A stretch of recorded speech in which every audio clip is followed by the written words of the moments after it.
Assalamualaikum warahmatullahi wabarakatuh.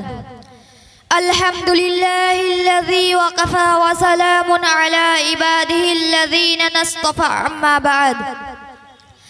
Faqad qala Allah ta'ala fil Qur'anil Majid. Bismillahirrahmanirrahim. Qul hal yastawi alladzina ya'lamuna wal ladzina la ya'lamun.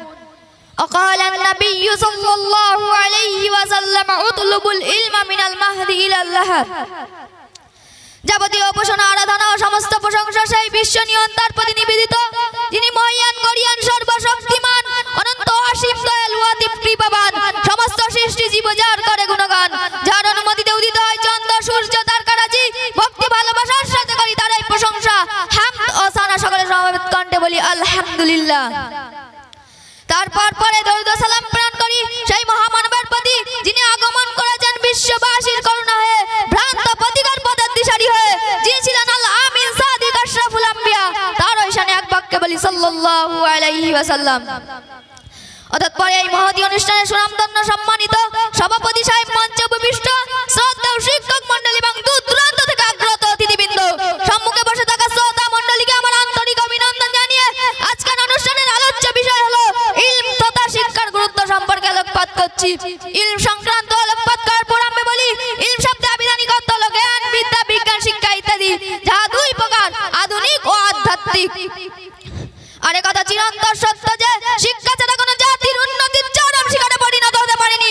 মানবের মনে নব চেতনার সূচনার বিকাশ ঘটে না, রাজনৈতিক ও সামাজিক জ্ঞানের প্রকৃত জগতে পারে না, সমাজের বুক হতে অসভ্যতা দূর করে সভ্যতা করে তুলতে সক্ষম হয় না।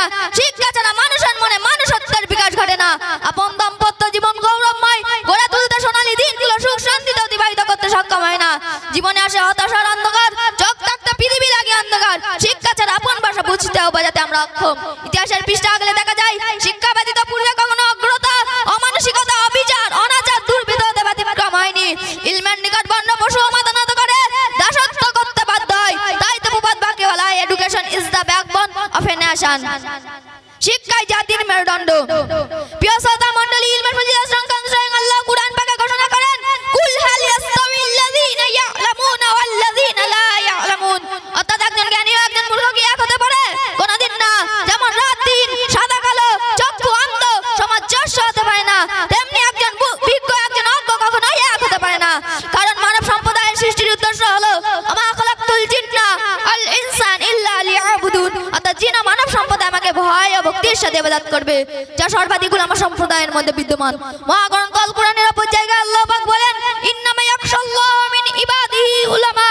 অর্থাৎ উলামা সম্প্রদায় সাথে সর্বদা আমাকে ভয় করে, যা স্রষ্টার সৃষ্টির নিগুড় রহস্য। মহানবী সাল্লাল্লাহু আলাইহি ওয়াসাল্লাম জামানে শিক্ষার বিকাশ ঘটাতে ইলমের অগণিত ফজিলত বর্ণনা করেছেন। যেমন ক্বালা রাসূলুল্লাহ সাল্লাল্লাহু আলাইহি ওয়াসাল্লাম লা আমতাকতু ফাতাআল্লামা বাব্বাম মিনাল ইলমি উলিমা বিহি আও লাম ইয়ালাম খায়রুম মিন আন তুসাল্লি আল ফারাকাতিন। অর্থাৎ ইলমের একটি অধ্যায় অর্জন করা আমল করা বা আমল নাই বা করুক 1000 নফল নামাজের থেকে উত্তম। নবী সাল্লাল্লাহু আলাইহি ওয়াসাল্লাম আরো বলেন উতলুবুল ইলমা মিনাল মাহদি ইলাল লাহাদ। অর্থাৎ তোমার মায়ের কোল হতে মৃত্যু পর্যন্ত জ্ঞান অন্বেষণ করো। তাই তো তিনি প্রত্যেক মুসলমান নর-নারীর জন্য জ্ঞান অর্জন করা অপরিহার্য করেছেন। কিন্তু বড় পরিতাপের বিষয় হলো মানুষ ইল পরিত্যাগ করে ধন দৌলতের পিছনে বিদ্যুৎ গতি করে ছুটছে। এটা কি ঠিক? না, কোনোদিন নয়। কারণ মানুষ ধন দৌলতের কারণে আপন স্রষ্টাকে ভুলে যায় সামাজিক দায়বদ্ধতা।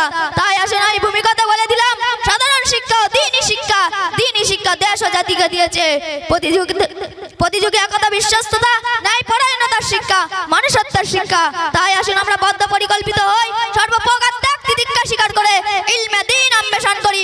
আল্লাহ আমাদের তৌফিক দান করুক। আমা তৌফিকি ইল্লা বিল্লাহ ওয়া আখির দাওয়ানা আনিল হামদুলিল্লাহি রাব্বিল আলামিন। আসসালামু আলাইকুম ওয়া রাহমাতুল্লাহি ওয়া বারাকাতুহু।